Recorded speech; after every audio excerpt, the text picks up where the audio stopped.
Man, welcome back, guys. Welcome back to the Rob Van Harris podcast. Hey, man, if you're joining us for the first time, guys, here, man, we just basically, guys, touch on not just real estate business, right? We help you not to only win in business, not just in real estate, but to help you. We also focus in and help you to win in life, guys.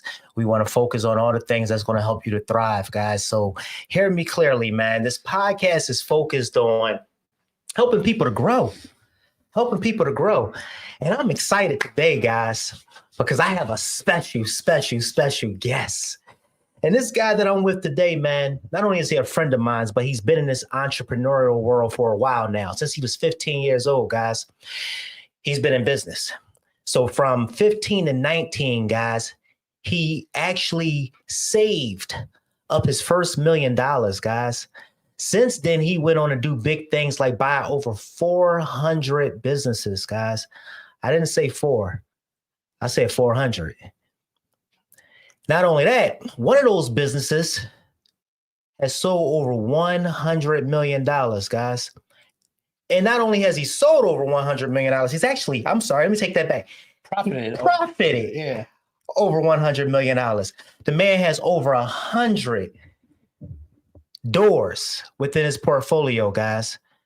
None other, man, than my friend, my brother, my man, Abraham Gray. What's up, man? It's good to see you again. and What's up, man? You've sold me a lot of those properties. You sold me a lot of properties. That's why I know it's the truth. Yeah. That's why I know it's the truth. They say, do he really purchase one property per day? I say, well, listen, man. You know, my team, just combined, we did 62 transactions last year. That's a lot. And that's more than almost anybody. Yeah, that's a lot of transactions. Combined, though, fixing and flipping. We do a lot of fixing and flipping. That's a lot. But we have, my son, he runs a lot of properties that we buy and that we may not, be able to, for whatever reason, capital may be tied up, man. We go ahead and we send them to friends like Abraham Gray. And that man buy a lot from from that department. So I know he's telling the truth when he say he buy almost one property a day. And even me, like I got plenty of money, but I still sell a bunch of properties off to other people because I can't do them all. It's capital. Yeah. But it's also how many good crews you have and just, the market and everything else. You've got to turn stuff. So the more you turn, the better. That's it, because you're keeping capital tied up, especially when you're doing stuff at a high volume, especially the high volume that you're doing, man. It just don't make no sense to be taking down everything that come your way and keep all that capital tied up in those properties, So I have over 200 properties, like rentals, that I keep all the time. And I'm buying right now closer to 15 properties a month. Back in 2021, when the market was stupid, 2022, I was buying 30 a month. And then it got down like in toward the end of 2023 is when it slowed down.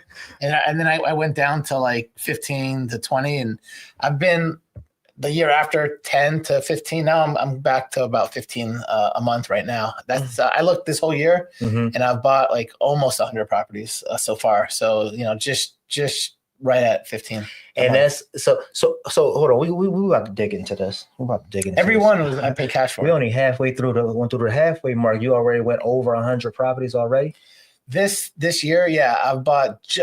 I'm right at like 95 properties for the year. Crazy. Yeah. Hey guys, listen. Again, guys, it's interactive. It's a live podcast. So listen, help me to help you. Help us to help you.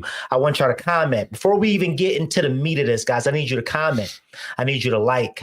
I need you to share. And I need you to subscribe, guys. Again, I need you to like. I need you to comment. I need you to make sure you share this podcast, because we don't want to just talk amongst each other, guys, and talk with you guys getting all this juice that we're about to give. Share it with a friend, a family, a loved one, guys, so they can be blessed with this information that we're about to go ahead and dish out on today, guys. So make sure y'all share it alive, guys. And man, with that being said, Abraham, before we go ahead and start building this house, man, with everything comes with, to build a solid empire, you have to start with a sturdy foundation. Of course. Right? So let's go back. Man. Where did this whole entrepreneurial mindset, investing, where did that start from with you? So when I was young, like 1 year old or whatever, my parents got divorced. And I ended up living with my mom for a while. And then that didn't work out. I was kind of a troublemaker and she couldn't handle me. She was a single mom. She was working. She wasn't home that much. I ended up moving with my dad when I was about 9 years old. He got married right when I was 9. So now I had a stepmom. We kind of didn't get along. I mean, she was nice, but you know how kids are with a new mom. It's kind of weird. So that lasted like 2-3 years. And, you know, I was gone. I ended up moving in with foster families. So since I was 12, I always lived under different foster families. And I was a troublemaker. So I went to one, lived there 6 months, 3 months, whatever it was, got in trouble, went to another one. And then eventually I ended up in a boarding school. And I stayed there for about 1.5 years. And then I got moved out and I went to a different foster family and then another one. So I had multiple. And every single time I lived with someone, I basically had to do whatever they told me to do. Like, first of all, I was a kid, but also I didn't have my own money. I didn't have my own stuff. You have to listen to someone. They're feeding you. They're taking care of you. So you have to listen to them. And I didn't like listening to anyone. And then I realized as I got older, 14, 15, 16, I started doing some stuff to make money. And every time I had money, I didn't have to listen to people anymore, or I had to listen to them a lot less. So the more money I had, the more control of my life I had, and the less I had to listen to people, and the more I could do my own thing. It was kind of like freedom. So I just kind of got addicted to being able to make money so I could have my own freedom. And I turned that into a business when I was 15. And then when I was 16, I really grew it a lot. And it just motivated me. I didn't have like any family I was close to. I was never close to my dad, never close to my mom, didn't have any brothers or sisters. I have some like my mom never had any other kids. My dad had 4 other kids, but I never even knew them. They were the next oldest one after I'm the oldest. The next oldest one my dad had was my stepmom. I was 11 when he was born, and I moved out of the house right after that. And then I didn't even know the other ones my whole life. I actually, kind of know them a little bit now, and one of them actually moved to Atlanta and like over 10 years ago. Now we're closer, but at the time, I had nobody, no family, no nothing. I wasn't close to anyone. So what did I have? I had myself. So I wanted to keep making that money and keep being able to do, because every time I made more money, I was able to do more stuff and I had more freedom. I was able to get what I wanted and have to like, okay, you're not going to buy this from me. Well, I'm screwed. No, I could get it myself. So that's what pushed me. And then I realized the most successful people are the people that have the most money, obviously the people that are happiest. And I knew I could control making more money if I just figured out ways to do it. So I started with business and just kept doing more and more business and more and more business. And then, of course, my early 20s is when I got into real estate. I started to diversify more. Wow. But yeah, if I lived with my parents my whole life and didn't have all these like crazy things, didn't have all these foster families, boarding schools, and just this weird life, I don't know. I probably would have maybe gone a different direction. Brother, I've known you for years. Yeah. I never knew that about you, man. Yeah. I have no family I'm close with. Even to this day, I'm really so different than my family that we're just not super close because we're so different. Well, me too. Yeah. Me too. I'm pretty much the black sheep of my family too. But I grew up with my family though, but I never knew that, foster homes, boarding schools and things like that. I never knew you came from that because you're such a giver. Yeah. You know what I mean? Like, and I know this personally, like since I've known you, I think we probably met now maybe 4 or 5 years ago, man. And everybody within our circle and our community know you just to be a giver, man.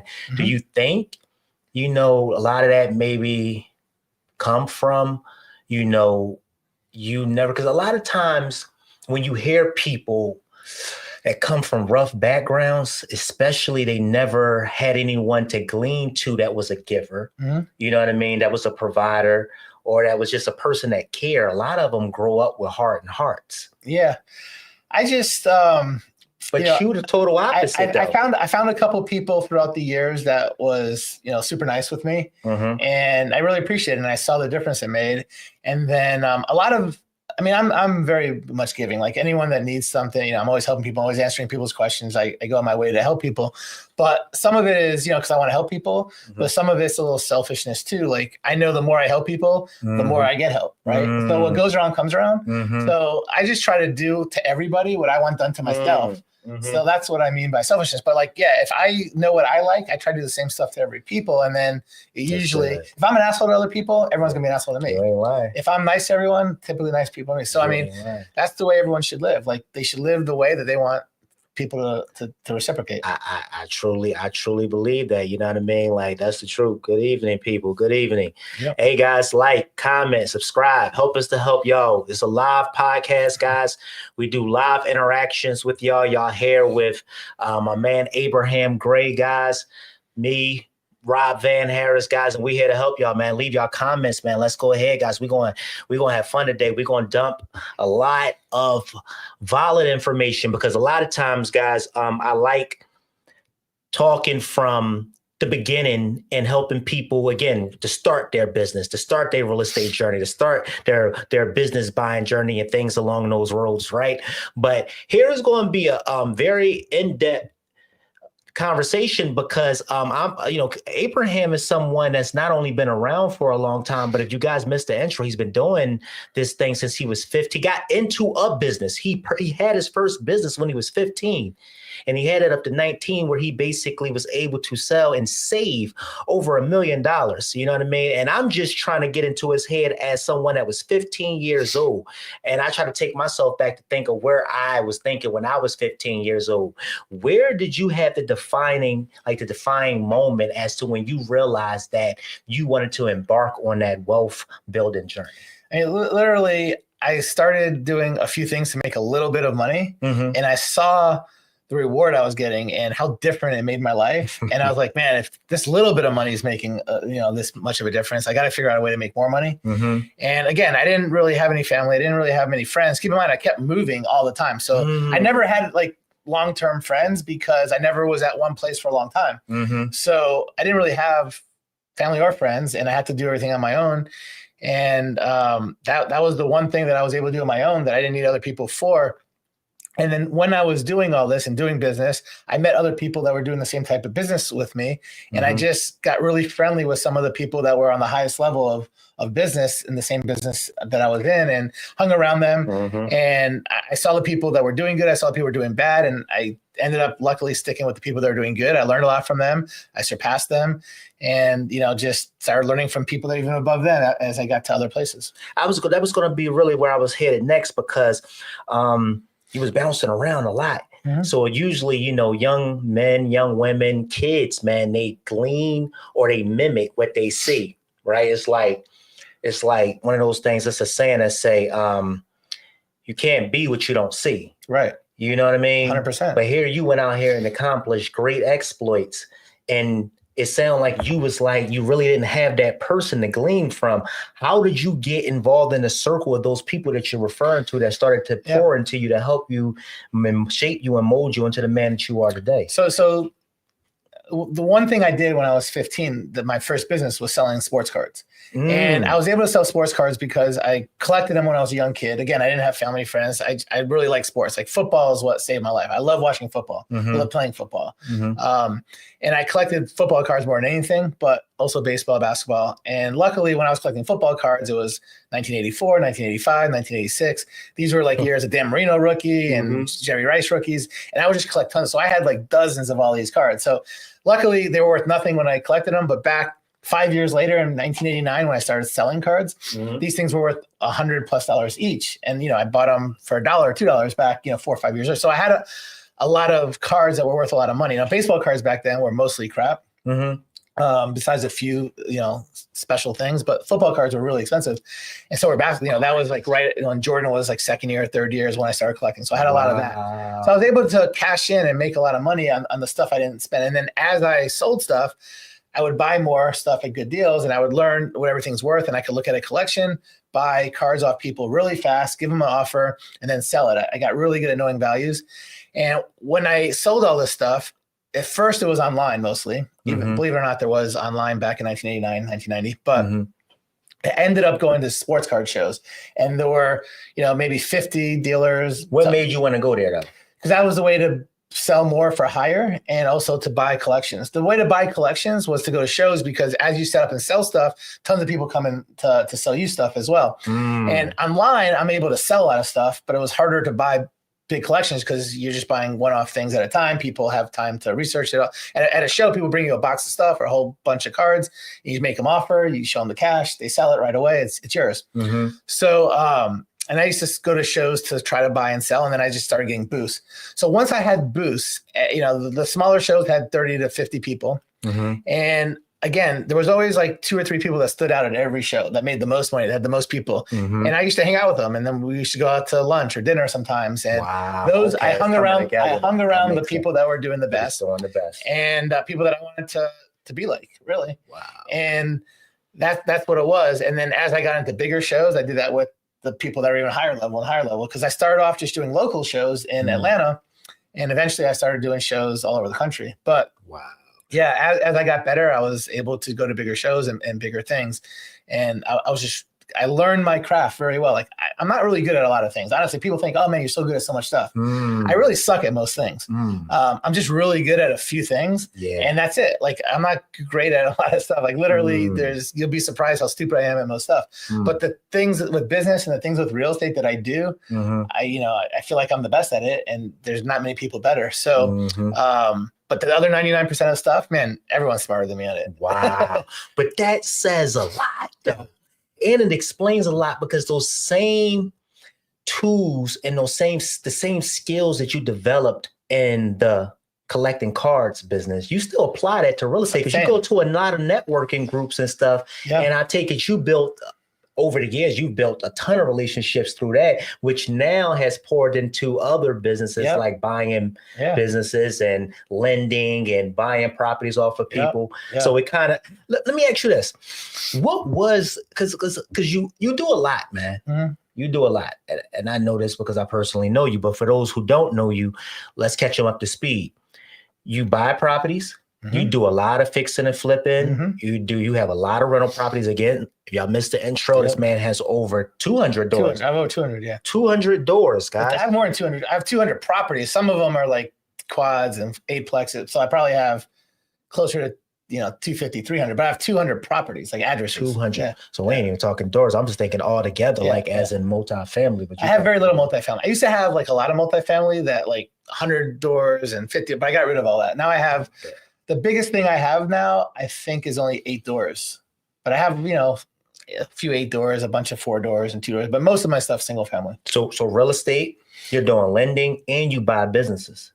Yeah, those are the three things I do. That's it: real estate, lending, and business. But what was your? Let me ask you this: what was your first? Because I know you talked about the cards thing, but coming from out of cards, like what was your first major business that you? So what do you consider major? I mean, I made when I was 19, I had $1 million saved in my bank from sports cards. So that's, and this is back in like 80, I started in 1989. And by the time 1994, I already had $1 million saved. So in 1994, $1 million, I don't know what that competes to, today, what $1 million in then was it now. But that's what I had. Equivalent to a whole lot more at that time. And then, so the next business I got into was, another collectible, which came from doing these baseball card shows. These women started selling Beanie Babies at these baseball card shows back in 1997. And I'm already like 22 years old. And I'm like, what are these ladies selling Beanie Babies at a baseball card? This is the stupidest thing ever. And then all of a sudden, I was making fun of them to where they had more people at their booths than me. It was crazy. I was like, why? And so I went and hung out with a couple. Now these are middle-aged women. I'm like in my early 20s. They're like in their mid 30s and 40s. But whatever, I just like curious. And they told, I started talking to some, made friends. They showed me how they got them, and they were showing me what they were selling them for. I was like, holy crap. So I literally, for like about 6 months, started doing Beanie Babies with baseball cards. And at shows, I would set up half baseball cards, half Beanie Babies. And then I said, screw this with baseball cards. I'm going all in on Beanie Babies, because Beanie Babies were 5 times, 10 times more profitable than baseball cards. Beanie Babies. It was crazy. This is from 1997 on. Crazy. And I did it for like 6 years at least. And I went from making, saving $1 million in Beanie Babies to making and saving $10 million in Beanie Babies. From baseball cards, $1 million, to Beanie Babies, like I had $10 million. By the time I got a Beanie Babies, I had $10 million. And that's, not all cash, but like between cash and real estate and just, all the different things I had. So I was like, shit. And then I just went from that to something else, and then just got into all kinds of businesses. When I was in Beanie Babies, Pokemon and Magic the Gathering and Yu-Gi-Oh! All these things became really popular. So I started doing that, and then had websites, then started buying other people's businesses, combining them with mine. And after that, I just got into a lot of other types of businesses. So I think a lot. Yeah. Tim said 1 million at 19. Woo. Yeah, Tim. He was the man. He saved. He didn't just make. He saved up 1 million. Saved $1 million. So he had that in the savings. And I think that a lot of people that's just starting out, right? They hear that, man. 1 million at 19. One business, you profited $100 million. I think, again, you can't be what you don't see. And the people are not in the room, because I hear this all the time. Like, how do I get in the room, Rob? How do I get around people like you and Abraham, right? Like, because again, you need someone to glean to, or something to glean to, or even be influenced by, or you can even, spark the thought in your head that that's even possible. There's a lot of ways to get in these rooms. I mean, it's just not that hard, honestly. So a few different ways. Whatever you're doing, you find other people are doing it at a higher level, and hopefully you're doing good and they're doing good and you can do it with them. But let's say you're not doing good and you want to get in these rooms.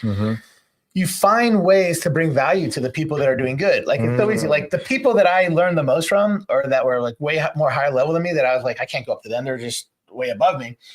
I just figured out ways to help them make more money, to help them make their life better, to save them more time.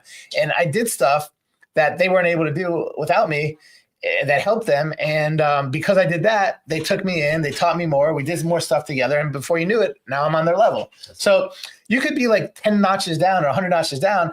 Figure out a way to help people that are, and don't ask them, what can I do to help you? Because that's what most people do. You got to differentiate yourself. If, it's cool to ask people, okay, what can I do to help you? But it's a little bit annoying for the person. They're like, you know what? Everyone asked me that. Like, now I got to think and figure it out. Like, I don't know what you're good at. You need to figure out what you're good at and what the other person can use. And don't ever ask them what you can do for them. Just fucking do it. Like, just do it. And whatever it is, figure out a way to make them money, figure out a way to save them time, figure out a way to make them smile more, whatever it is. And before you know it, you'll be in that room, and then that'll bring you to other rooms, and you'll be in bigger and bigger rooms before you know it. It's literally, this whole world is a game. The game is to figure out ways to help people and to figure out ways to build rapport with people. If you could build rapport with people and get people to like you, there's nowhere you can't be. Like, who would not want somebody to be around them that they like? I mean, if you like me, you'd want me around you all the time, right? If I'm able to help you, if I'm able to help you, whatever, you'd be more happy in your life, make more money in your life, have more time in your life, whatever it is, you would want me around. So if you can figure out ways to build rapport and get people to like you, there's not a single room you can't be in. And every single person that's way higher level than me, even people that are higher level than me right now, I figure out ways to help them. I figure out ways to build rapport with them, and they see I'm genuine. And then before you know it, now I'm in those rooms. That's so true. Obviously, the next way to get into rooms, let's just say you're not at the same level as someone, so you can't get in those rooms. Let's just say you can't figure out ways to help them and build rapport. The third way to get in rooms is just to join mentorships that have these people all there, and now you pay to get in the room. So paying to get in the rooms is another way to do it. Take them notes, guys. Yeah. He's just dropped like 3 major gems, guys. So let's back up some. He said, look, it's easy to get into the rooms, right? One, you could pay to get in those rooms, and you could get around people who has already gone the distance, right? And you don't have to reinvent the wheel. They already have a written blueprint, and they hand it right over to you and basically help you to basically take the elevator instead of the stairs. And then he talked about networking groups. A lot of these people are right there in networking groups, guys, to where they have these all over every month, weekly. You know what I mean? And a lot of these people are, some of them have already gone a distance, is doing major things like Abraham. Some of them are up and coming. And then what you do is, he mentioned more importantly than all of this stuff, guys, is he's a giver. And I tell you guys, when you give from the place of abundance, you will surely live from the place of abundance. He give with no cruel intentions, no ulterior motives. Now, I'm gonna scratch your back, you know what I mean? And now I want you to come around. I want you to scratch my body.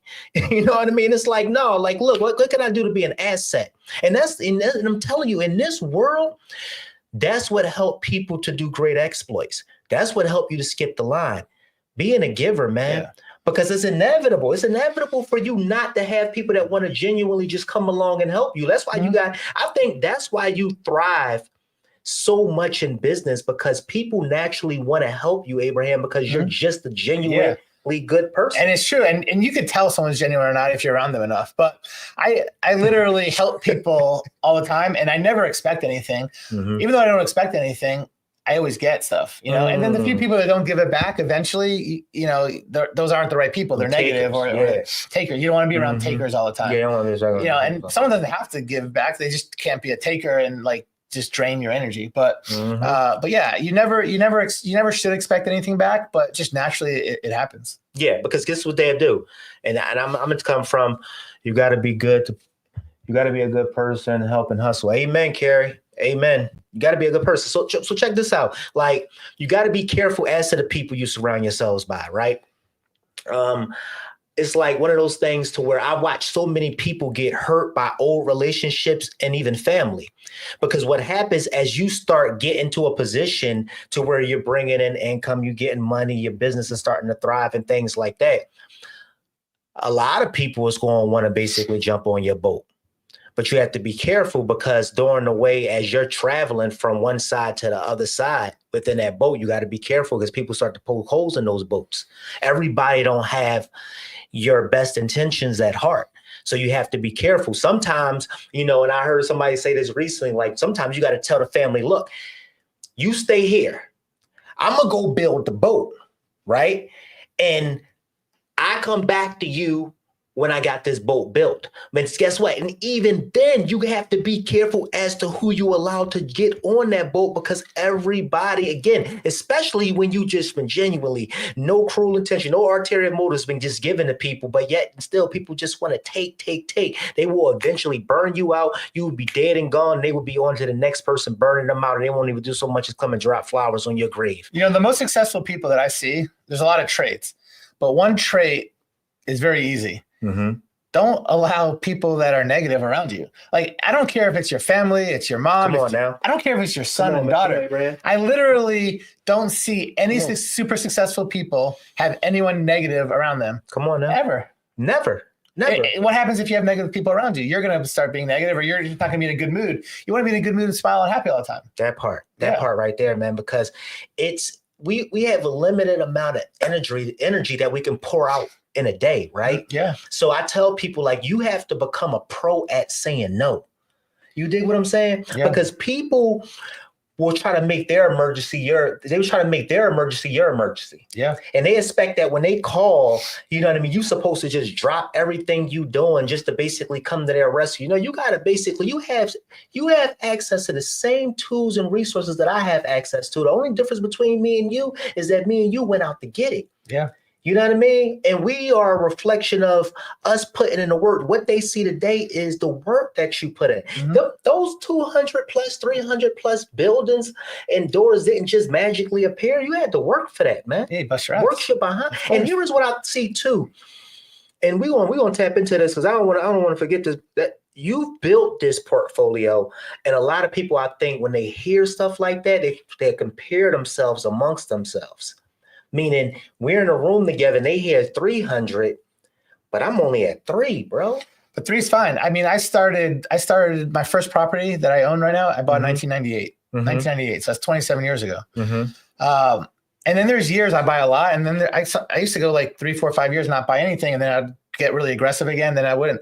It was basically like when the real estate market was really good, I was aggressive. When the real estate, you know, when it died, I was a lot into business because I've always done tons of business, even throughout real estate. So when real estate's really hot, I really got dug crazy into the real estate.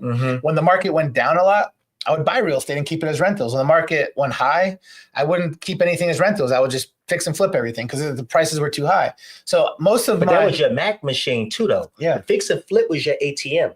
Yeah. I think fix and flip or wholesaling or whatever, even though I never really wholesaled, fix and flip and wholesale is the way to make a lot of money. Come on now. Rentals, I agree. Rentals, no one makes money on. Like I don't make a lot of money on rentals. What I get is I get a lot of good tax write-offs. I get some appreciation. So the homes that I bought 10, 15 years ago, now I'm making money on. But it took me 5, 10 years at least minimum to make any money on them. I didn't make money on them. It drains money. Oh, I'm glad you shared that. So like anyone that wants to make a lot of, if you don't have a lot of money now, you should never buy rentals. I mean, very few. Like there's always going to be some incredible deals, but for the most part, rentals are not the way to go. Now, once you start making money and you have money, rentals is really good because you could build wealth over time, but not right now. If you need today's money, they're not good. But besides, over time, you could also have really good tax write-offs and all kinds of other benefits. But yeah, anyone that I see that has no money is like, oh, I want to do rentals. I'm like, okay, but you're not going to make much money right now. Fair for them. But I think they injure themselves before they can even get the ball rolling, because here's the thing. I look at that like this. And when I'm saying comparing themselves amongst themselves, that they want to basically get to the part where they like only have 3, Abraham have 300. I want to get to 300 like Abraham. And what they do is they avoid the other steps that you had to take to be able to start buying those 300 properties, right? Let me tell you how I did it. So I prefer always to buy and sell. Like that's my first thing by far. Liquid. I like buying and selling. That's how you make money. I make 30,000, 40,000, 20,000, 60,000. Boom, boom, boom. That's real money. Rentals, you're lucky to make a few $100 a month. The reason why I have all these rentals is when the market tanked in 2008, 9, 10, 11, I bought crazy amounts of properties and they weren't sellable, but I bought them so cheap that my cash on cash return on rentals was good. So back then I was paying cash for all my rentals and I literally bought crazy amounts of properties when the market was dead. From 2008 to 2014 is probably where I ended up with 65% of my rentals I bought in those years. The other 35%, the market started getting better. So I don't like buying rentals when the market's better. So how did I end up buying all these properties when the market's better? Because I still add 1 rental every month, sometimes 2, but maybe 1 a month. But the market was good. I don't like doing it. So how do I do it? I do it with creative financing. I do it with owner finance and sub 2 deals where I have very little entry fees. And typically I'm paying a decent amount more than I would if I was buying a cash deal. So I can't really sell it anyway. So I can't make the money. So those deals, they have low interest rates, they cash flow, and I'm not using much capital. That's how I got a third of my properties. Over a third of my properties were that way. The other 2/3 were when the market was low. I just bought tons of shit for cash because the market dropped. Like literally homes that I bought in 2009, 10, 11 for 10, 15, 20, 25,000. I have tons of them are all worth 250, 300 now. Like they're worth 10 to 15 times more. So the rent didn't go up drastically. Like every year the rents go up a little bit, but the rent when the market crashed and properties went from being worth 250,000 to 25,000, which happened overnight almost. Luckily I wasn't fixing flipping a lot then. I was doing all kinds of other stuff. But I started just buying tons of rentals because I was like, holy shit. Like yesterday it was worth 250,000. Now it's worth 25,000. This is like the other thing that really happened really well. This was like 2007, 8, 9, 10, 11. That's when I was making the most money I ever made in my life in business. And that's why I wasn't doing real estate so much. That's why I wasn't in the fix and flips. I was making way too much. That's the business that I made that $100 million profit in, was in a 7-year span from 2007 to 2014. So I wasn't even screwing with real estate. I didn't have time to real estate. I was making too much money in business. So it was kind of a little bit of luck too. I wasn't doing fix and flips then because I probably could have got hurt a little bit if I was doing a lot. But I just started buying tons of properties cash, 20,000, 15,000, 10,000, 25,000. Nothing was more than 30, 35,000. That was super nice. They're all worth 10 times more now, but they were worth 10 times more in 2005, 6, 7, and they just tanked. So it didn't make sense to me. I never saw properties drop that much in my life. So I came in right after that. So literally every single month in my bank account, I had another $1 million in my account. This is like 2011 is the year I bought the most properties. 2011 is the year I made the most money. And every single month I had another $1 million+ in my account. I'm like, what the hell do I do with this money? So I had a friend that I learned a lot from in business. He's like 20 years older than me. And he was big in real estate. He's like, bro, like the market's like stupid low. It doesn't make any sense. It's just going to go up like 10 times again. It's just a matter of waiting it out. But rents haven't gone down much. Like you can still rent stuff for the same. So I was buying stuff for 15, 20,000, renting it for 900, 800, 1,000, which is crazy returns. And I didn't have time to do it. So I gave my friend every single month $500,000 or $700,000. I was like, look, just buy whatever you can buy and we'll go partners on it. You're buying it, you're getting the good deals. I'm coming up with the money. You just pay me interest on the money on your half. So like he would buy everything and we split it. It would be 50% his, 50% mine. I would loan him the 50% of his money. He'd pay me interest on it. But I didn't have time to buy the stuff. And that's all he was able to do. So he paying you interest on his half. Plus you guys are 50. And he had no money. He had no money in anything. He was using all my money. But I wouldn't have been able to buy the deals. I didn't have the time. So he was able to buy the deals. And we ended up with spending, $4 or $5 million that ended up being worth $40 million now. But unfortunately, we sold a bunch of stuff 5, 6, 7, 8 years later for still 4 or 5 times what we paid, but now it's worth 10, 15 times. But I still have a lot of that stuff. That's a lot of the stuff I still have. That's how you accumulate it over all these years. Wealth. Yeah, over crazy 300 doors. Yeah. Here, check out this question. How do we get there or to a place where we can start investing if we don't have Well, I just gave you 2 ways. If you were listening in the last 5 minutes, I just gave you 2 ways you can do it without having any money. Well, I just told you about my friend that didn't spend any of his money. What was he good at? He was good at finding deals. He was good at finding deals. Yeah. And guess what? At the time, I had a lot of money, but I didn't have any time, and maybe I wasn't good as good at finding deals. Yep. If you are good at finding deals, you could find people that have a lot of money that aren't good at finding deals, that need to, diversify, and you could buy deals and do a similar deal I did, or however you want to work it. So that's one way. The second way is what I talk about. How did I buy a third of my properties? I told you how I bought 2/3 when the market was shit. And how did I buy the other third? You basically said I bought the other third, owner finance. Owner financing and sub 2, creative financing deals. And how much money do you need for that? Very little. Actually, very little. Very little. And the little bit of money that you need, you could get from people if you have any rapport with anybody, and you could show them that it's a good deal. What mistakes have you made in the real estate industry, and what did you learn from those mistakes? Yeah, I mean, I would say the mistakes that I've made, luckily I haven't made a whole lot because I learned from other people that made mistakes. No, I learned when I got into real estate, this guy that I was just telling you about that was 20 years older than me, he showed me a lot about real estate. A lot of the stuff I do is based on what he did and the mistakes he made. But what I would say is you can't over leverage yourself ever. I never really did that much, but I've seen so many people do that where you have even people that have a lot of money, if they buy more than they could handle at a time, that's a big mistake. So I've done a little bit of that with certain things that, bit me on the ass, because like if stuff comes due, you use all your money to buy these good deals because you think they're good deals. And then all of a sudden something happens. Now you don't have any extra cash to, for the holding costs and all this. So that's a big mistake. But the biggest mistake by far is doing stuff in real estate. And I've made this mistake many times. Hopefully I don't keep doing it, but I sometimes I do. I get into deals that I shouldn't be getting into. Why? Because it's not in my buy box. Like I am really good at certain things in real estate. I'm really good at single family. I'm really good at anything in Atlanta. I'm really good at, creative deals in Atlanta, but I'm not really good at multifamily. I'm not really good at RV parks. I'm not really good at, just different parts of real estate. I have a lot of commercial and I have a lot of, but I'm not really good at that. That's not my expertise.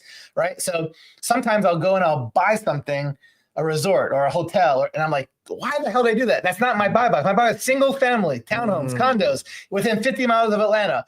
And every time I buy something that's not in my buy box, and I do it because it's like, man, it looks like such a good deal, but I don't know shit about a hotel. So why am I buying it? Because someone told me it's a great deal and it just looks cheap. And I buy it and then I'm like, you know what? Maybe I got a good deal on it, but how the fuck do I run it? How do I do this? And now I'm like, it's falling apart because I don't know what I'm doing. So those are probably the stupidest of things I've done. You should create a buy box and only do stuff in your buy box. And what should be in your buy box? Whatever you're really good at and Wow. If you don't know it, it shouldn't be in your buy box and you shouldn't buy it. Bro.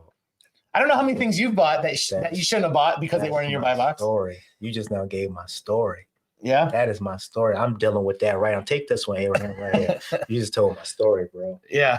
Check this. What the hell did you buy? You bought something stupid? My gosh. I have plenty of time. So here's the thing. When you in our world, especially when you learn sub 2, novation agreements, and all of these creative ways that you can accumulate assets. Yeah. Because the thing about when you're fixing and flipping and wholesaling and things like that, you bring in a lot of liquid. You bring in a lot of cash. When what happens is that you start making money, you're put in a position that you have to start buying properties and holding them so that you can get depreciation from it, right? Cash flow and all that is good, but depreciation when you're buying properties at a high level and you're flipping and you're making $50,000, $60,000, $70,000, you got to understand, Uncle Sam coming for his half. So when you go to a different tax bracket, let's just say you go and you do $600,000, right? And flips. You in a different tax bracket at that point. Uncle Sam going to come in and want his 30, 40%. And then when you look at it like, well, I'm out here busting my tail and I'm out here having to pay 6 figures in taxes. It's crazy. And then you find out about depreciation, and you find out, oh, wait a minute, I can write off 7 years up front at 27.5 of the purchase price. Mm-hmm. And then I didn't even buy this property. I got this property at no money down. Yeah, it's crazy. Back when I was making crazy money, like, in those days. So that's why I got hurt, to answer your question. Yeah. I bought a bunch of properties and I bought stuff that I shouldn't have been buying. I'm stuck with, even to this day, I'm crawling out of that. What kind of stuff?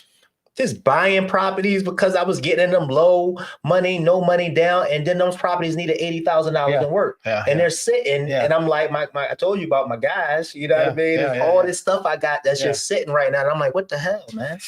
You got to figure out your buy box and do it. But by the way, Tim asks, what would you suggest to someone who's working check to check and want to make it to a financial stable spot? Mm-hmm. Get around people that are in a good financial spot and doing the same type of industry that you like doing, and help them figure out a way to bring them value, figure out a way to build rapport with them. And before you know it, you're going to be able to do what they do, and they'll be helping you and potentially partner with you or partner with their friends or partner with similar people. But you're never going to be able to do anything without hanging around the people that are doing what you want to do and figuring out ways to bring them value. Like, you can hang out with them, but if you don't bring them any value, it's going to be very hard for them to teach you anything and learn from them. You start bringing them value, they're going to want you around them, and you're just going to literally learn from them just by being around them. And then they're also going to also teach you because they like you. Yeah, I totally agree, 1,000%. And Tim, here's my take on that too. And guys, remember to like, comment, share, subscribe, guys. Hey, so here's my comment. I would say, Tim, find one. I noticed Tim show up every week too. He show up every podcast, and I don't even know Tim. Tim said he met me from off of TikTok or something, or he watched one of mine, but he's here every week. So Tim, you're doing the thing, right? So find that very thing that it is that you want to go out and specialize in. Let's just say it's wholesaling, right? Go to the people that's great at wholesaling. And in wholesaling, you can print checks, Tim, in 2, 3, 4 weeks like this and become good at that one thing. Don't try to take I believe this. People try to scale too quick. They try to do too much. It's the shiny object syndrome. Well, Abraham over there buying businesses, Rob over there fixing and flipping. It's like, but yeah, you need money now. You know what I mean? And then what happened is the wholesaling business will eventually replace your 9 to 5, Tim. And then you look up and you like, dang, I'm making more money in wholesaling or bringing deals to Abraham or bringing deals to Rob than what I was making monthly or even yearly on my 9 to 5. And to be fair, a lot of people make a shit ton of money in wholesaling, but I think most wholesalers don't make anything. The reason why most wholesalers don't make anything is they don't know what they're doing. They do everything wrong. So to be good at wholesaling, you either got to take these courses and really learn it and start doing it, or easier than that is what you just said. Get around the good wholesalers, figure out ways to help them, learn from them, and then you can do it on your own. You can do it with them. But the people that are really good at wholesaling make a ton of money. But a lot of people that do wholesaling don't, and a lot of people are like, "Oh, I'm a wholesaler. I don't make any money." Figure out a way to get with other wholesalers that are making a lot of money and figure out ways to work with them. And you're going to learn a ton from them if they're good. And you can start using their ideas and start even coming up with better ideas and using it on your own. That's how I did every business. I'm not smart enough to figure out how to do everything. I followed people and I helped people and I worked with people that were as good or smarter than me. And then I learned very fast because I saw what they were doing and I copied it. I don't mind. No, he's right about that. A lot of wholesalers is basically they don't want to pay for the mentorships. They don't even want to take out the time to get into the rooms of the networking groups and the things like that we talked about. So what happens is, they get out there and they watch things off of YouTube. People may be teaching the wrong things, and then they get out there and they make those same mistakes. When you can really, like Abraham touched on earlier, you can buy a mentorship with somebody that's really have a proven system, right? Or you can get in the networking room and up underneath the person that really can help you. Because guess what? You don't necessarily even have to be a wholesaler, Tim. You could be a bird dog for a wholesaler or a bird dog for a buy, fix, and flipper. And all the bird dog is doing is just basically riding abandoned properties, you know what I mean? Or getting connections or connecting with wholesalers and then connecting with end buyers like me and Abraham, who's willing, ready, and able, people who really have the money that can buy those properties. And all the bird dog is doing is just saying, here is the lead. And again, even going back to bird dogging, some bird doggers, the best bird doggers, are going to make a lot of money, but most bird doggers don't make shit because they don't know what they're doing and they don't do it right. You know what I mean? You still got to know what you're doing. Still got to know what you're doing. Still got to know what you're doing. So what you recommend? And let me answer that question real fast. Somebody asks, is it beneficial to use a real estate agent to help you sell a property, or is it more beneficial to sell yourself? So yeah, I mean, I recommend if you know how about the real estate industry, or you have somebody in your arsenal that knows how to get it done, then you basically deal with that person, your friend or a family member, that basically get it done. But I'm going to leave the professional stuff to the professionals. I would recommend use a real estate agent. So here's my answer to this. So there's two types of reasons why you're going to sell a property. There's two reasons why I sell a property. There's two reasons why you sell a property. One is because you fixed it up and it's nice. You use a real estate agent all the time for that. The other way is you have a property, but it's not fixed up and you can't put it on the MLS. You don't use a real estate agent. Find a wholesaler, a dispo wholesaler that has a big buyers list and sell the property. So my answer would be, if it's fixed up all the way nice, 100% use a realtor for all those, because you're going to get the biggest amount of people that want a nice property, and everyone will see it. But if it's not a nice property, I would say don't use a real estate agent for that, because they're not going to be the best person to help you. But go find a dispo wholesaler, and they might charge very little. You know, they might charge you a few $1,000, $5,000, or just tell them what you want and they keep the difference. But those are the two different types of properties: ones that are fixed up and ones that need to be fixed up. I agree so much. And the reason why he's talking from that perspective is because I do the same thing. So I am a real estate agent. KGM, I am a real estate agent. So I list a lot of my own properties, but those properties that I'm listing are our properties that we've renovated, and usually they HGTV ready.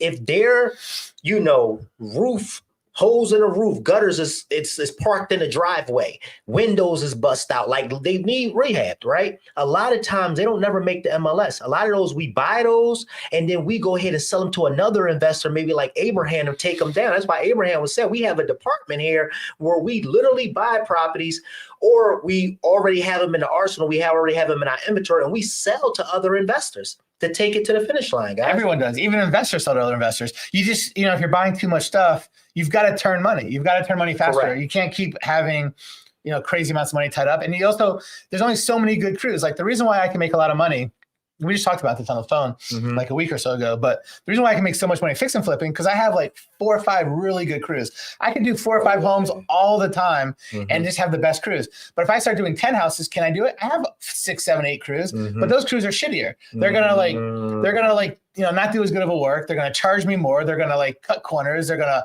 tell me they worked all day and leave half a day. And I don't, the referral you gave to me is they give me the shitty. I didn't give you my best person shit, but Abraham giving me the scratch, guys. No, but I wouldn't give anyone that shit because they'll come back and be like, damn, you gave me some shit person. So backstory to that, my crew, guys, is going through some stuff right now, and I called my friend Abraham because I got a bunch of projects right now that I'm stuck on. Trump doesn't like your crews that much. Trump sending them back home. Ice got him, guys. Ice has swiped up my whole squad, guys, like literally all of them. So I called Abraham up. I said, listen, man, I'm in a jam, bro. He said, what is? I said, ice. I said, ice, like vanilla ice? What you talking about ice? I said, ice, like as in ice, man. They just done gripped up. See, all my guys have fake IDs that make them totally legit. So if ice comes, they're good. Yeah, no, these are good IDs. Work. I'm telling you, no, they had passports and no, they ain't flying no more. Yeah. They ain't flying no more. Yeah. But yeah, man, back to the topics, man. Let's Abraham, you have a lot going on that you do, man. I mean, you buying properties from the auction. You're buying businesses. I mean, 400 businesses, dude. I can't even wrap my brain around that. That's over 35 years. Yeah, but still though. So there's some years I buy very few, and there's some years I just go crazy. How do you balance all that, man? How do you balance? Let me ask you this. How do you balance that? Yeah. All those managing all those businesses, all these properties, all this revenue coming in your family life. Yeah. So during the week, I'm basically all business and, go to the gym and take care of my, personal stuff, like personal care and stuff. I like doing that. On the weekends, I'm with my family. So Friday night, I have date night with my wife every Friday night. If for some reason we don't do it on Friday night, we'll switch it. Yeah, that baby. Every Friday night, Abraham. Pretty much, yeah. I mean, we do all kinds of stuff. You know, we'll go to comedy clubs, we'll go to movies, we'll go to plays, we go out of town a lot, and just travel and do stuff. But yeah, so all kinds of cool stuff. And then sometimes we just go to a park and hang out. We go to dinner all the time. Okay. All kinds of cool stuff. So that's every Friday night.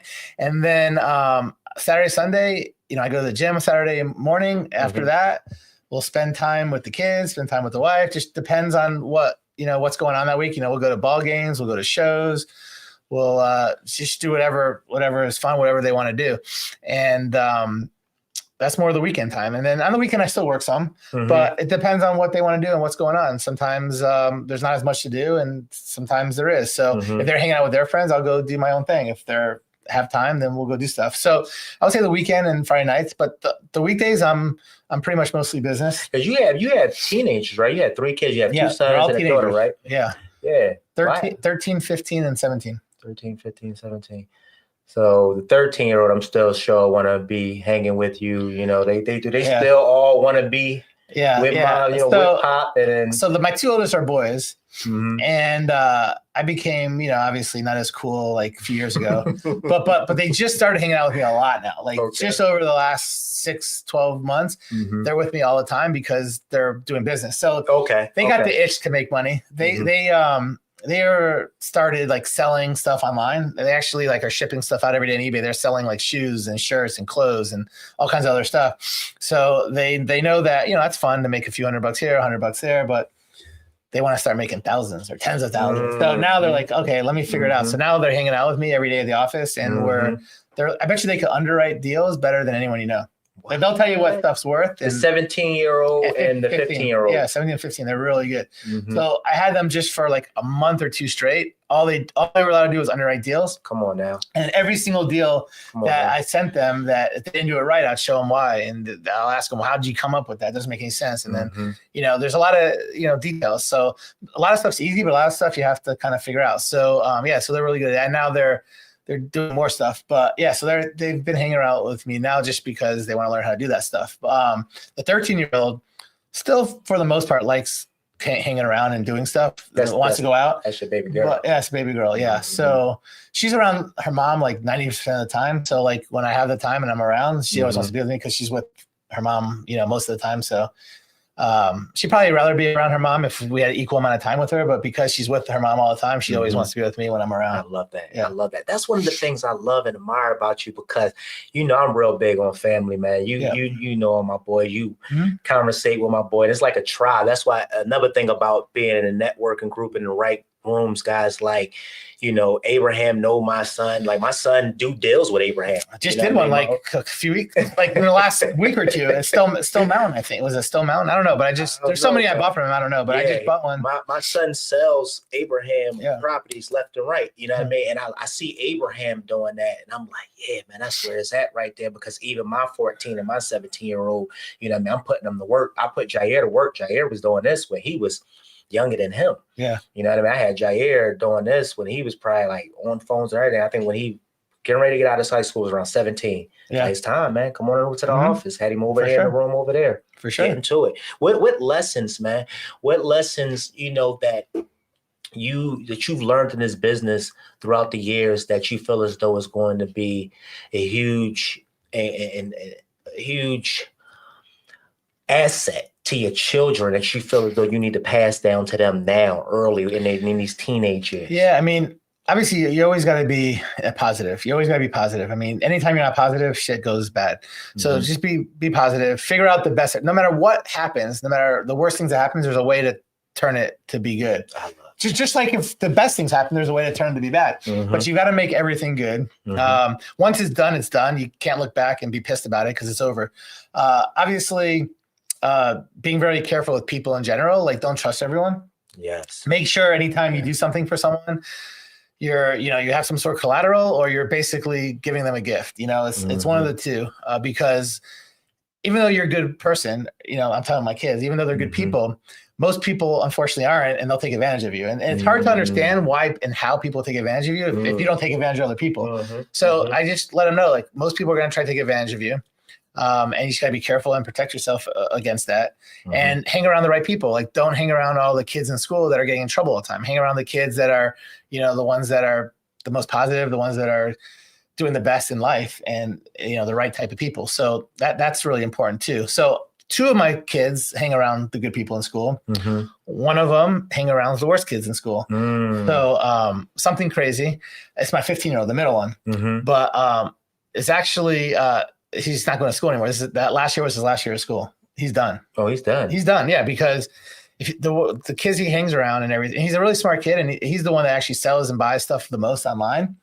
But he's got something bad will happen, because if you hang around bad people, bad kids, whatever, you're the same thing's gonna happen. So we'll pull him out of school. So we tried last year to put him in a different school, and then he's just found all the bad kids in that school, and we put him back in his regular school, and it's the same thing. So yeah, 15, he's graduated. I mean, 9th grade was last year, so he's not going to 10th, 11th, and 12th. But we'll start doing business together. My 17-year-old is going to be a senior. He's going to finish, and 13-year-old she'll finish. But the 15-year-old, that's it. No more school for him. No, that's good, man. That's good. Do you suggest I get my real estate license? I know a little more about real estate, and I just want to start. I know a little. I know a little none about real estate, and I just want to start. It depends on, again, Tim, what you're looking to accomplish, man. Ultimately, what are you looking to accomplish? It's your buy box. It goes back to what I talked about, the buy box. What's your buy box? What's your invest box? What's your lend box? Whatever it is, what do you want to do in life? What part of real estate do you want to be involved in? Yeah. If you want to show people properties and list properties for people, become a real estate agent. Yeah. But if you don't want to do that, there's no reason whatsoever to become a real estate agent. If you want to be a real estate investor, 90% of real estate investors don't have a real estate license, because it's a waste. If you want to fix and flip, if you want to have rentals, if you want to wholesale, do not get a real estate license. There's no need for it. I've never had a real estate license. But actually, you know what? I think I did in like 1994. I had for like 1 year, 1994, 1995. I just got it just to see what it was. And I was like, oh man, it's a cool thing to do. Such a waste of time. And the shit they teach you is so worthless. Yeah, man. And here's the thing, man. I am a licensed real estate agent, Tim. Right. I am a licensed real estate agent, and I don't utilize my license at all. And I'm still top like 10 real estates and out of like 300 agents. You sell your own stuff. But I sell my own stuff, but I don't sell it. So, okay. So Jair is an agent. My wife is an agent. Most of the properties we buy, 80%, maybe 85% at this point, are all agents who bring us their deals. Yeah. Right. So what I do, a lot of those agents just represent us. I'm just representing acting on behalf of my LLC as a buyer. I'm not acting as a licensed agent. People think that you have to. So Tim, you don't have to get a license to buy real estate. You don't have to get a license to wholesale real estate. I buy a lot of real estate, not as an agent, not as a realtor, as a actual investor. But yet and still, you see outside, I'm right outside this office. I'm still like top 10 because I sell a lot of my own real estate too. But that's only a percentage. That's like, that'd be blowing my mind. I'm like, how am I in top 10%? I seen it yesterday. Because then the other 90% don't do anything. They're worthless. Like 90% of agents are I mean, they just don't do any business. They have a license, but they don't buy or sell anything. Yeah, that's true. And a lot of people are feeling it right now. A lot of people went out of business, man. Recently, you know what I mean, due to, a lot of shifts in the market, current situations that's going on right now, man, like the economy right now, people wasn't able to basically withstand the rain. So a lot of people basically threw in their towel and went back to 9 to 5s, man. Let me ask you this, because you doing the thing. Of course. You really doing the thing. And I like when I get into rooms with other successful entrepreneurs like yourself, like, my question to you, how would you define success? Easily. There's only really one way to define success: your happiness. That's it. Mm-hmm. Come on now. It's your happiness. Because you can have all the money in the world. If you're not happy, what's the point? You can have no money and be happy as fuck. And those people are way more successful than the richest people that aren't happy. But ultimately, the more money you have, the easier it is to be happy, right? Mm. So money does lead to happiness most of the time. Mm-hmm. But if you make all the money in the world, you're not happy, you're a loser. Mm. So happiness is 100%. The only reason why people make money is because when you make money, you could buy the things you want. You could buy the time that you want. You could do all these things you can spend more time with your kids. You can spend more time, and that's what makes you happy. So the money gets you to be happy because of those things. But if it doesn't do all that stuff, it's worthless. I'm telling you. And everybody, I said this, I was in here with Keshton a few weeks back, and we was talking about this, and I was like, for the most part, if you get in the room with really successful people, not just people saying this stuff, but people who actually have touched certain levels, usually it's within the realm of the same thing Abraham just touched on. Happiness, fullness, wholeness. Because what's the point of making it all the way to the mountaintop and you there by yourself? You in a big house and you alone. You got the hottest car and you have nobody to ride with you. You have the sharpest suits and you don't even have nobody here to tell you look sharp. You there, you lonely, you broken. And that's the part about missing a slice out the pie. Wholeness is a complete pie, guys, because if you basically rich and you successful and you wealthy, but then you lose your health in the process, and then you're in the hospital bed having to spend that money to basically stay alive, what was it all worth? Because come on, guys, like we talking about wholeness here. We talking about living a full life. That's why I say we not just focus on building up people bank accounts or talking about building up your business. We want to build up the overall man and one man. Because here's the thing, most of the people live wrong because they think wrong, guys. And this is the truth. Like most people that's out here doing great things is because they made a decision. Like, look, freedom. I want freedom. And what's going to be my pathway to freedom? I asked Abraham earlier, like, when did he have that defining moment to where he realized that I wanted to embark on this wealth building journey, right? He started young, and his why was because he was passed around a lot in boarding schools and, different homes and things like that. He had a huge why. What is your why? Why do you want to make money? Is it just to be flashy and wear the my man Abraham walk around in flops? I don't have anything nice. My clothes, I don't have nothing nice. What's the story behind the flops, Abraham? The flip flops. So I do tons of martial arts. Okay. So and when you do martial arts, you go to the gym and you always have to have flip flops because you can't go on the mats with shoes and everything else. And it's just really easy and it's been comfortable. And I do a lot of martial arts, so it was just easy. The boy can fight.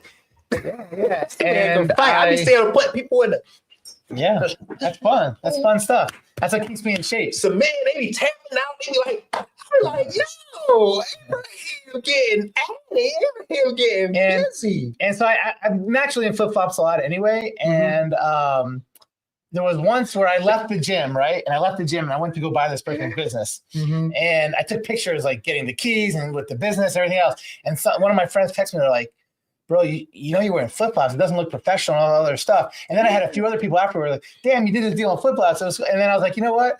I just started doing deals with flip-flops. I was like, screw it. And then from then on, that was like 4 years ago, I really just only wore flip-flops. But it was really just because people started talking a lot when I started posting stuff by mistake. I was wearing flip-flops. I was like, screw it. And it was just kind of like, people noticed it more.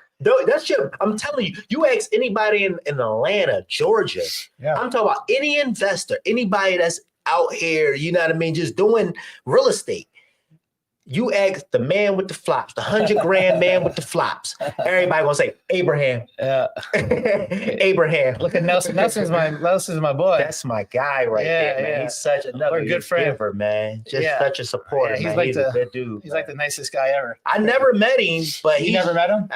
I think I've seen him once or twice, but just to, like sometimes your Facebook friends become like people you actually know, but you just never met them in person. We hung out every day for like 2 years plus straight, 3 years straight. We just hung out every day because we'd help, we'd do stuff together. But he started off at like 300 some pounds, got down all the way to under 200 pounds. Oh, word. Yeah.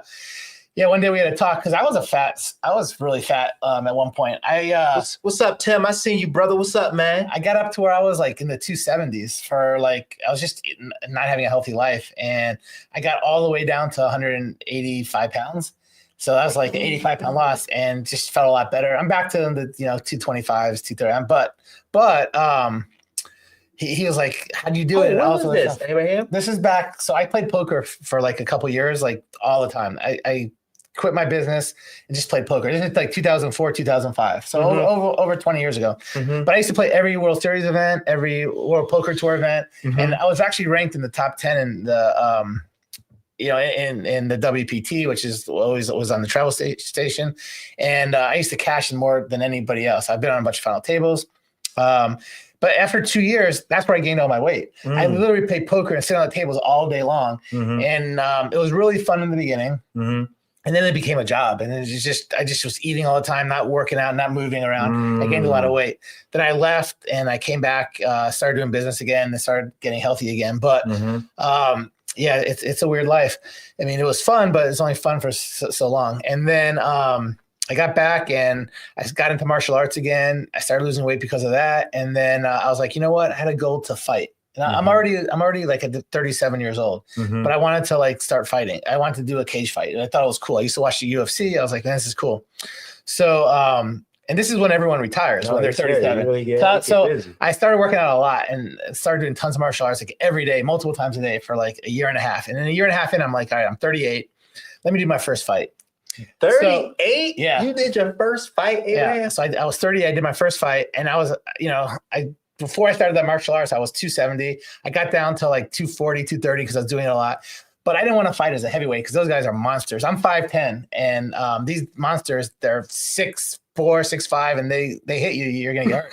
So I'm like, I can't fight as a heavyweight. So I'm like, what's the next weight class down? It was 205 pounds. That was light heavyweight. I'm like, all right, I'm not fighting a heavyweight. I'm gonna get down to light heavyweight to fight. So my goal was to get down to 205. Yeah. So I busted my ass, did everything else. I got down to 205, did my first fight, and I lost the decision. But it was a fun fight. And I fought someone that was like 22, 24 or something like that. Wow. And he was actually also 205, but he was 6'4". But it was a good fight. And then I was like, you know what, man, this 205 is crazy. I need to get down to 185. I need to get down to the next weight class. The next weight class under 205 was 185. I'm like, holy shit, I'm going to do it. So I like 8, 9, 10 months later, I got down naturally to 185 and I started fighting at 185. So I had 6 fights. And, my first from 38 to 106 38 to shit. I quit when I was like 40, 41, and then I got back and fought a few more times when I was like 44, 45. Probably like 44 maybe. So I ended up It's never too late, guys. No. 38. It's crazy. It's not too late. So I ended up winning 2 and losing 4. I was 2-4. But wow. But they were all close fights. One I got knocked out. But besides that, they were all close fights. I did get knocked out once. And it was the one I was in the best shape of my life. It was the best shape. And I got caught. Yeah. So that's how life be though. Yeah. Sometimes you just feel as you top of the mountain, you in the best shape of your life, and then something come through and just knock you behind. Yeah. Knock you behind when you're back. Yeah. But you got to get back up though. You know what I mean? You got back up and continue to fight. Maybe not, but so after the knockout, you continue on with fights. Yeah. Okay. That's what matters. Get back up. I won some, I lost some, but like I said, I won 2 out of the 6 fights. So but it was fun, and I got to prove myself something that I could do it, and it kept me in shape. That was the main motivation, was to keep me in shape, to make sure. And now that I'm not fighting, I gain more weight back because I'm not fighting. I'm not in a weight class. Like if I was fighting, I'd still be low because I don't want to fight my weight class. It's too heavy.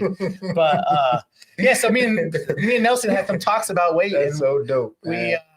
I motivated him to lose weight. He started working out, eating right, and man, the guy ended up smaller than me. Wow. Yeah, he's a good dude, man. He's good. He's a really good dude, man. I'm learning all this new stuff about you. I've known you all this time. I never knew this stuff, dude. You never knew I fought? Never knew I did. I mean, I know you did the whole MMA fighting thing because I follow you on social media. I support your movement. Right? I love everything you're doing, but I never knew that you started that at 38. Yeah, that was my first I never knew the thing about that you was in foster homes and all that stuff. I never knew this stuff, man. Yeah, I don't talk about it a whole lot, but I mean, when people bring it up, I mean, it's just not the thing that comes up. Yeah, of course. You ain't going in every conversation. Yeah, guys, I come from, foster home, being passed on the home, and, I was in a boarding home. Of course, you're not going to start the conversation like that. Hey, let me ask you this, man. You at a place right now to where you financial freedom is a thing. It exists in your world. Oh, of course. So how do you stay motivated? So that's what people always ask. Why do you want to keep working? You don't need to I could literally never make a penny in my life and live better than anyone for the rest of my life. But here's the thing. Why do Elon Musk, why does Jeff Bezos, why do all these people, Zuckerberg, keep working? They could live a million lives and never. It's because as soon as you don't progress in life, you inside you lose, you just don't feel good about yourself. When you don't feel good about yourself, you start getting depressed. You can see that a lot of people after they retire, after they quit making money or they want to retire because they want to go on the beach and do this. And then a lot of them they go downhill fast. They look so good. And then all of a sudden, like 4 or 5 years later, they look like they aged 20 years. You ain't lying about that. Because you have to feel progression in your life. Yeah. You have to feel that you're accomplishing something. You're helping people, helping yourself, helping your family, just doing stuff. So I don't think you're working to necessarily make money, although if you're not making money, you're not going to do it because that's the proof of concept that it's working. But if you're not progressing and you're not making more money, you're not doing stuff, helping other people and growing, then you might as well die. Like that's why all the richest people keep working. They don't need the money. But they would feel so shitty about themselves. So what is the thing who is the thing that inspired you today? I mean, there's not really a thing that inspired me. Like I said, there's many people that helped me along the way, and I always want to do better. But for my own internal self, if I feel like I'm not progressing, I know that I'm not going to feel good about myself. That's just it. That's true, man. That's true. Like, hey, man, we are even growing or we are dying. Yeah. That's it right there. Ain't lying about that. What books, podcasts, audios that's impacted your life? See, no one ever believes me. So I've never read a book in my life, ever. Not one book ever in my life. Come on, man. I've never read a book in my life. Man. And maybe when I was like in kindergarten, Cat in the Hat. I remember because it was the fuzzy cat, the bunny. No, Pat the Bunny. That was a good one. It was so, you feel like the fluffiness. It was kind of fun and cool. But ever since first grade, I've never read a book. Even in school, like when you have to read these books, I never read a book. I would just have someone tell me the Cliff Notes or whatever. But I just never liked reading. But I could tell you all the good books because all my friends are like, oh, this book was great. This book was great. You know, so I know like if someone mentions good books, I'll know what they are, but I've never read them. I would rather just someone tell me okay, cool. That was a great book. What was the best part about the book? What did you learn from the book?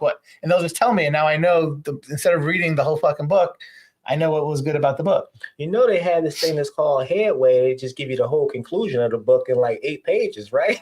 I don't know. If they had that, I'd probably read it. I can read 8 pages, but when I look at a book, I like that too. When I look at a book and I'm like, holy shit! Like, how long is that going to take? It's like 100. It's so intimidating, and I don't have time to do shit. Like to read a book, like I don't know. It's just, and then when I have my free time and I'm relaxing, and people are like, oh, just when you're doing this, you can read a book. I'm like, but I want to relax. I just want to chill. Like if I'm in the jacuzzi, I just chill. Like I go a few days a week and for an hour. So is it like do you listen to audio podcasts? Like what? I literally am daydreaming, looking at the stars and thinking about. So I guess that's why I was actually like, what inspires you? A lot of people get inspired by, maybe a podcast or audio or a book.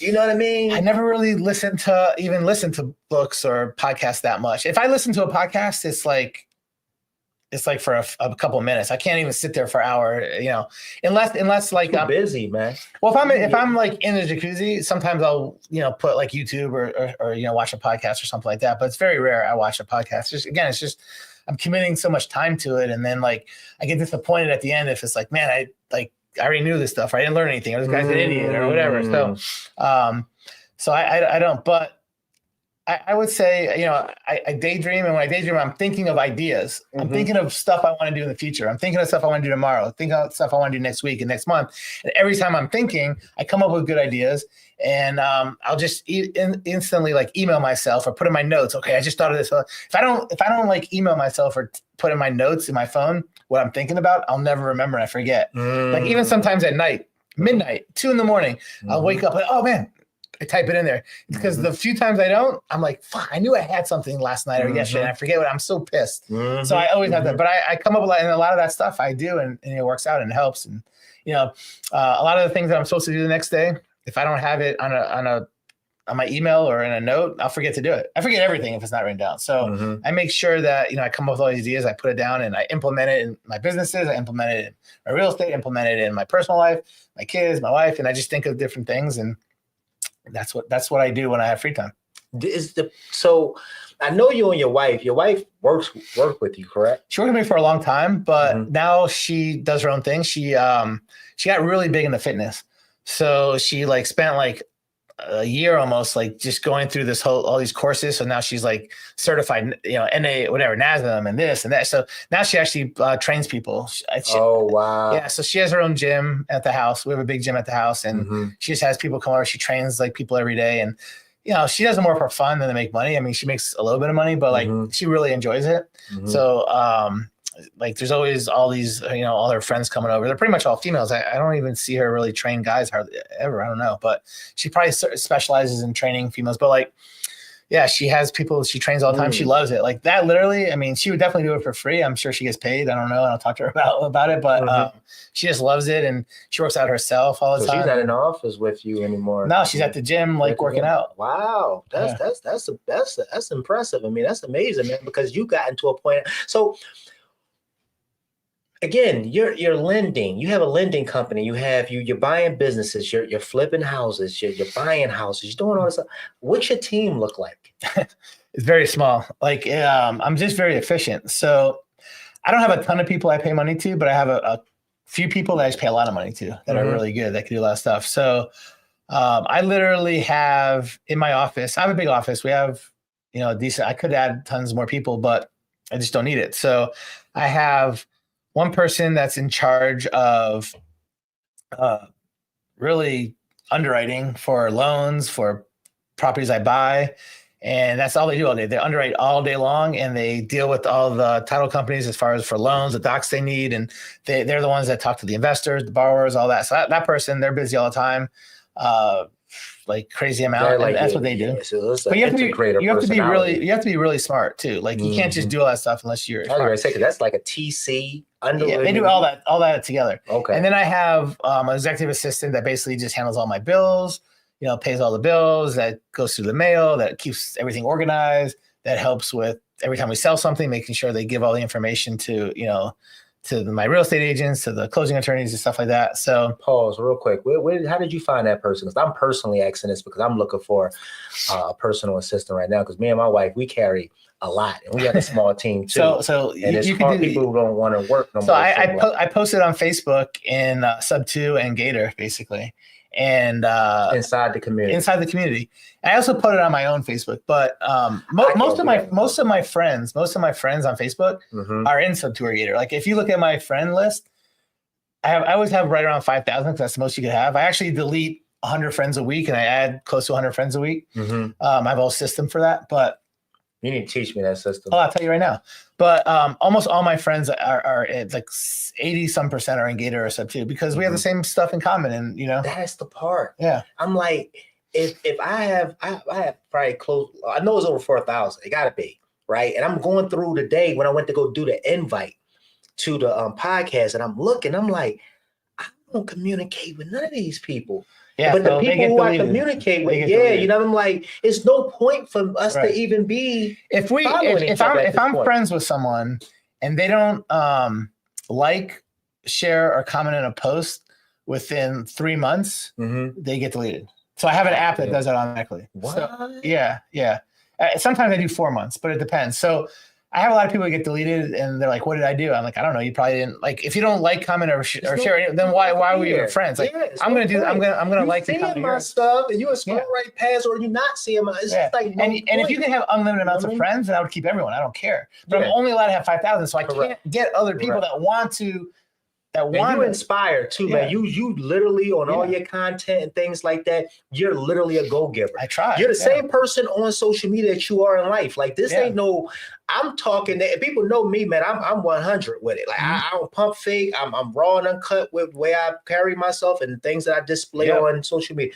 This man really is a go-giver. That's why we get along so well. We're similar. We're very similar. To the core, man. And it's just like, dang, like, how nobody gonna support you and all you do is support others? Yeah, sometimes you're friends with people and then all of a sudden, they have different interests. It's nothing personal against you. It's just maybe I have friends that were big into real estate and now they don't do real estate. And then over 6-12 months, you just have nothing common. Maybe in stock.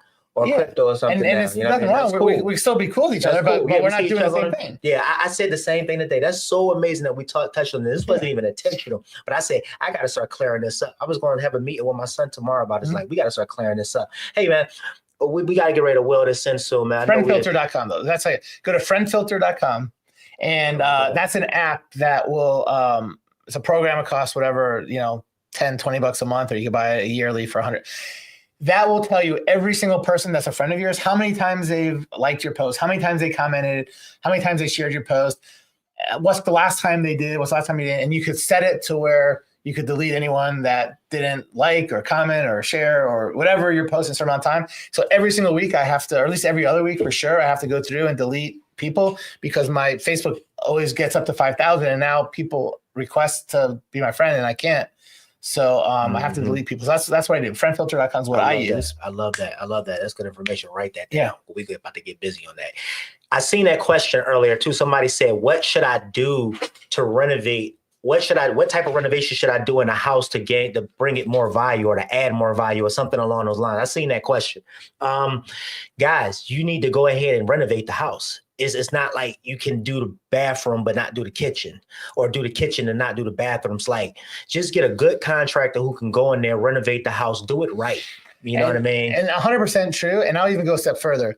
What you do, and this will answer even the last question, so how do you determine the value of a property? You've got to look at the value of the property. You got to look at comps, right? So comps are other multitasking though. Other properties. No, but it's going to tie in together. So you look at other properties that are similar in the area, and that's how you determine what the value is. You're just comping other properties that are similar and what they sold for, and that's what your property's worth if it's similar.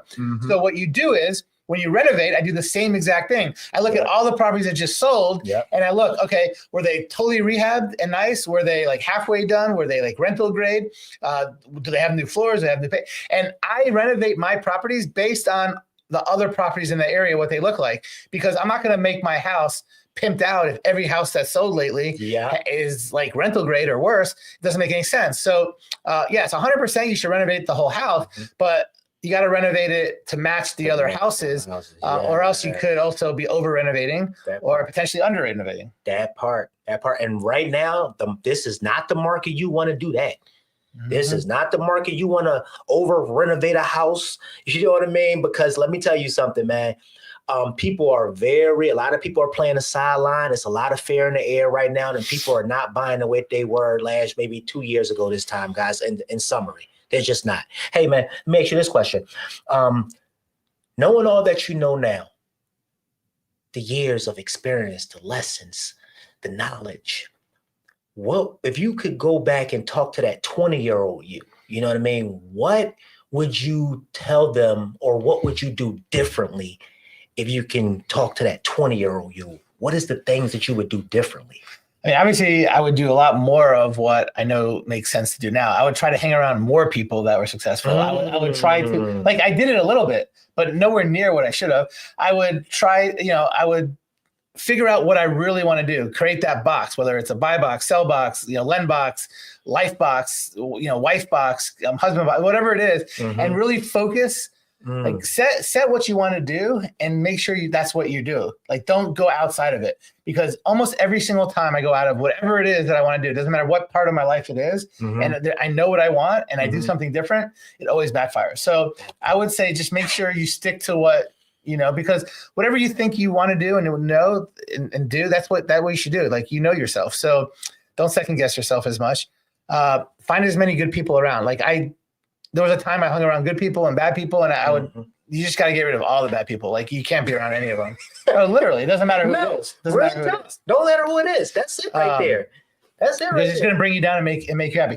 The other thing that I would say is you've got to always do what's going to make you feel good about yourself and feel happy. So what I'm saying is, let's say you're married and your wife's like, I want you to spend, 20 hours a week with me. If you need to only spend 10 hours a week with her, that's what you need to do. So I literally had a time in my life when I was younger, right? And this is just when I'm younger. I got with my wife. I've been with her for 28 years now.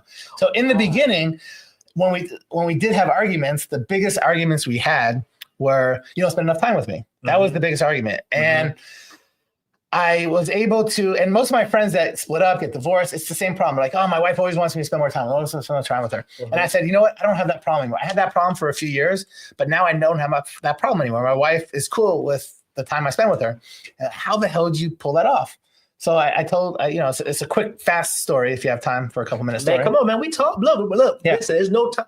This right here, this is an intimate session. When I'm doing these right here, this is intimate right here. And I want to be totally full, like alert and aware as to this conversation because I appreciate the time we spend together. So let's break bread. So here we go. So I told my wife came to me, one of these arguments, she's like, you just got to spend more time with me. You're only spending 10 hours. I'm making up numbers here, but you're only spending 10 hours a week with me. I really need that 20 hours. I'm like, why do you want me to spend more time with you? Why do you want me to spend that 20 hours with you? Because man, that 10 hours we spent together is so good that like, I need more. I need that 20 hours because it's so good. I'm like, you know what?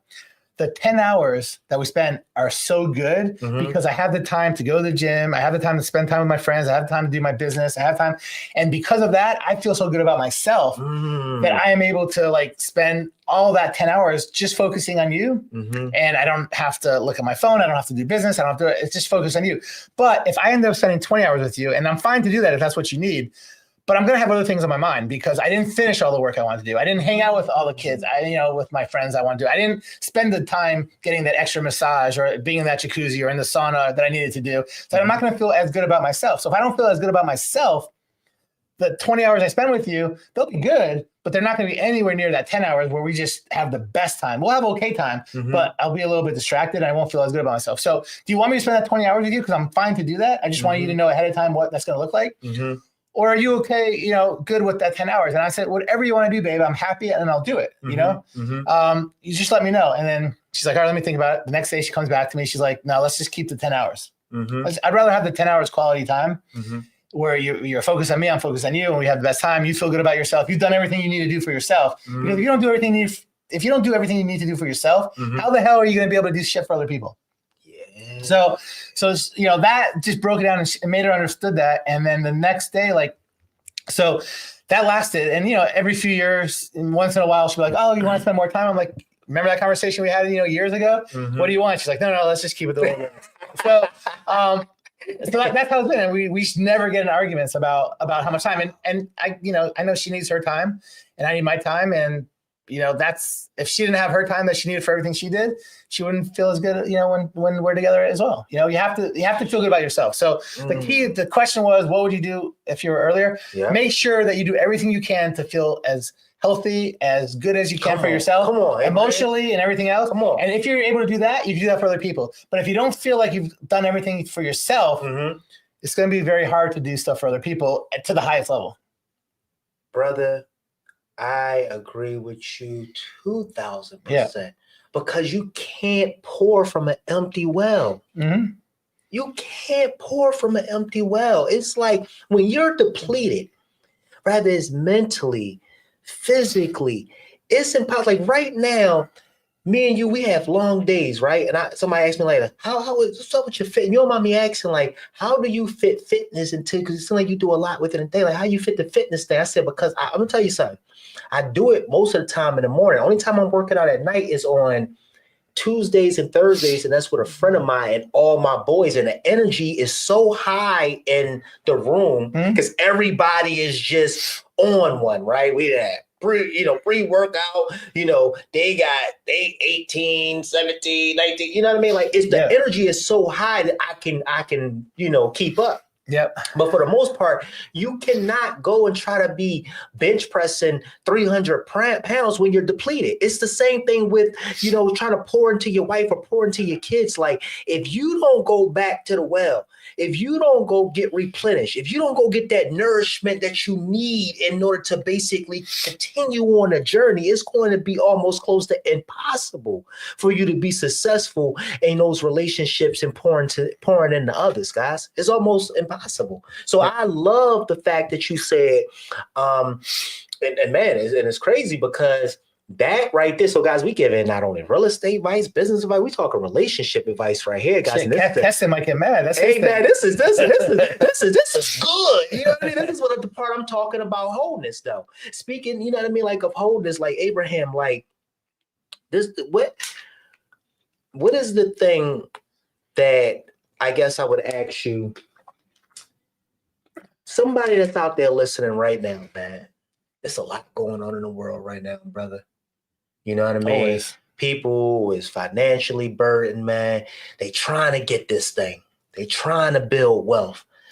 Some people, like my man said, they say they're trying to do it, but you know what? I've had so many people call me, like, can I come to your office and do this with you? Do that, or can I call you at this time? And can I call you? Can I call you at 3:00 tomorrow? And then they're like, oh, I need to reschedule. I'm like, bro, I'm doing this shit for free to help you, and you're trying to reschedule or not come? Like, you don't give a shit. Like, you're just making believe like you want to be successful and help yourself, but you ain't doing shit. You're just, and that's how almost everybody is.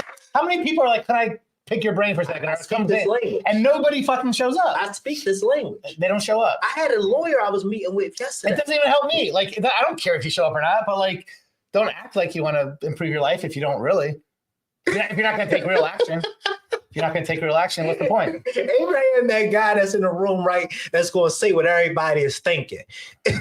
No hesitation. He's just going to say what everybody else is thinking, right? And he don't even see that. It's like he ain't even offending nobody, like trying to offend nobody. Like, this just naturally is really who he is. And it's the real deal, holy Phil, brother. Yeah. Like, this is the truth because, man, I tell people all the time, like, I approach certain conversations like this now. As somebody recently reached out to me, like, you know, with the text didn't say hello or nothing. Didn't say hello, how you doing? It was just like, I need you. Give me a call ASAP. And I'm like, yo, what? Yeah. Yo, and this is the thing why you have to understand that, first of all, I'm a grown man. I'm very busy. I have a lot of responsibilities and a lot of things. My whole day is booked. People don't understand this. From the time I wake up to the time I really go to spend, like I call it this in my phone. It's literally scheduled in my phone, like family, chill time, happy time is what I call it. It's scheduled on my phone. No exaggeration. Yeah. Look, happy time, dinner and family. You see what I'm saying? Everything is time blocked in my phone. So for somebody to think that they could just pick up, tell me, don't say hello, nothing, call me.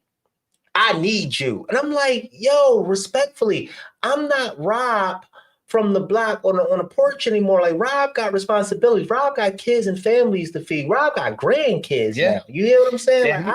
Damn. We ain't on that time. I got a granddaughter. My granddaughter turned 1 today, man.